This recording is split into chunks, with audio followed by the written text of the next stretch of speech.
Call it blackmail, call it an incentive. The state sure got RTD's attention by threatening to withhold millions of dollars in federal aid unless RTD restarted its bus routes to Boulder and Longmont. Today we learned that Boulder County may have brokered a truce that'll bring the buses back. Steve Stager's our man on planes, trains, automobiles, and bikes and buses.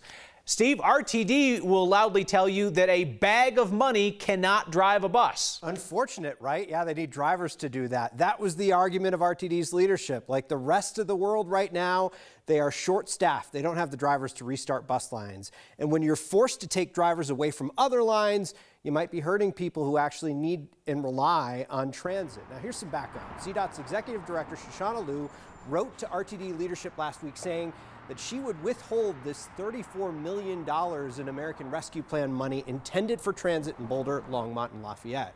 In order to get it, RTD had to commit to restarting 2 Flatiron Flyer bus routes, which run along US 36, and 2 express bus lines from Longmont. All of those lines were closed because of the pandemic. One RTD board member representing Northeast Denver and part of Aurora wrote an op-ed in the Denver Post this week accusing Liu of holding policy decisions to ransom. She says that RTD doesn't have the operators to make these sudden changes and that they'll really have to study whether restoring service here would impact low-income communities and communities of color that rely on transit. I don't think we are intentionally working to, upset folks in Boulder or Longmont or in Lafayette, but rather that we are really focusing our efforts on those who are utilizing our services right now. We don't have enough operators. And so when we're talking about adding service or reinstating service, we have to do so in a way that understands the impact. The Deputy Director of Transportation Planning in Boulder County told me today that under this agreement, Boulder County would get $34 million, then use it to work with RTD and the other agencies in that community to restart transit lines. Spokeswoman for RTD told me she was unaware of this agreement, though RTD's board is set to discuss relief funds and executive session during their meeting tonight, Kyle. This all really boils down to those lines that were shut down because of the pandemic and trying to get them back online. But RTD, like everyone else right now, is having trouble finding people to come to work.